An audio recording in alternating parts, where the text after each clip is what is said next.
22 minutes now past 6 on the East Coast, and the stakes couldn't be higher for tomorrow's Illinois primary. Mitt Romney routed Rick Santorum in Puerto Rico in the primary there yesterday. Got well over 80% of the vote there. That means all of the 20 delegates, all of them, he gets them. And he also gets that momentum, that mojo we often talk about. But Rick Santorum is still sounding pretty confident and hoping for an upset in Illinois. If we're able to come out of Illinois with a huge or surprise win, I guarantee you that we will win this nomination. Guarantee you we'll win this nomination? Holy moly. Rick Santorum still has a pretty long way to go if you do the delegate count. Take a peek. It's Mitt Romney who's sitting pretty with 518 delegates, and Santorum is way behind at 239. So, to help us get through this math and this prediction, live from Washington, Joe Williams, White House reporter for Politico, smiling happily. Here in New York, Democratic strategist John Hlinko, and conservative commentator Lenny McAllister, live from Chicago. Lenny, I'm going to just turn you loose on that last statement. What the heck was that about? Well, Broadway Joe Rick Santorum, I don't know if he's predicting a Super Bowl victory, but it's not as crazy as it sounds. If he can win Illinois, and then you assume that he's going to win Louisiana, he's ahead in Pennsylvania, he wins the majority, if not all of the states during the Yankee primary coming up in mid-April, and he's probably going to win conservative Texas. Now all of a sudden he has momentum and a whole pocket full of delegates going on his side going into Maine. You'd have to imagine if all of those things played out starting with Illinois tomorrow, he's not going to seem that far off. He'll be crazy like a fox if he can pull off Illinois tomorrow. However, right now he's behind in the polls. He's behind when it comes to structure. And there are a couple of delegates he's not even in play for right now. So that's working against him. All right, well, I'm not sure if this works against him or not. Mitt Romney's taken some pot shots at his executive experience.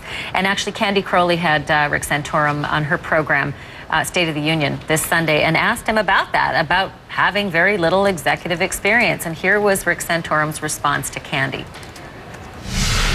Well, no, I was the number 2 guy at a small technology company, and did in fact help manage and try to get this company off the ground and as a startup, and it was a great experience and one that I learned a lot through that process. So that's not completely accurate. I served on the board of a public company, so I have some. Obviously, was a lawyer and practiced law for a while, so I've had a fair amount of experience in the private sector. John Hlinko, if Rick Santorum does pull off the upset that he thinks he might pull off and become the nominee, as he is suggesting, you can't really talk about executive experience and go head-to-head with Obama and have any kind of argument there, can you? No, it's a very tough argument to make, because when someone says, I've been president for 4 years, that's a pretty good indicator that they could be president. Yeah, but Obama can't beat him up about not having executive experience because he came into the presidency without executive experience.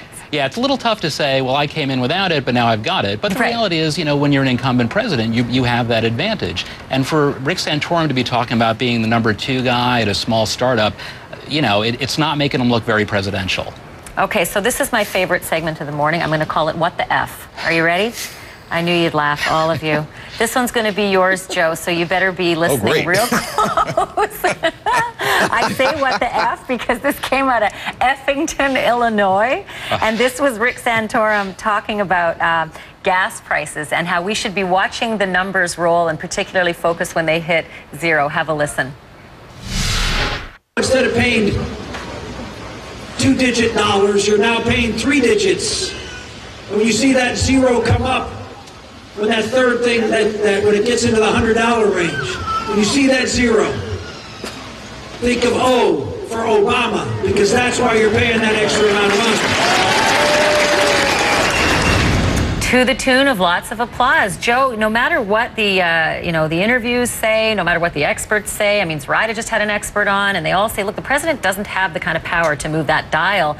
It's still the narrative, and it still gets hammered home.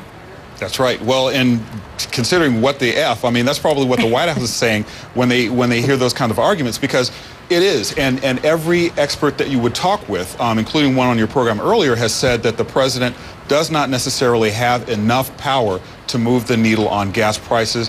The big picture, though, is we've been here before. We were here a year ago almost, And we've ridden this cycle time and again. The White House is quite nervous about this because even though experts say that's true, it's a lot harder to get an applause line saying experts say I can't do anything about gas prices than it is to say, hey, this guy is responsible for it. And by the way, if you elect me, I can get you down to 250. So the problem that the White House faces here is not one of reality, but one of perception. They're working on that. It's no accident that that the president has been on a tour recently.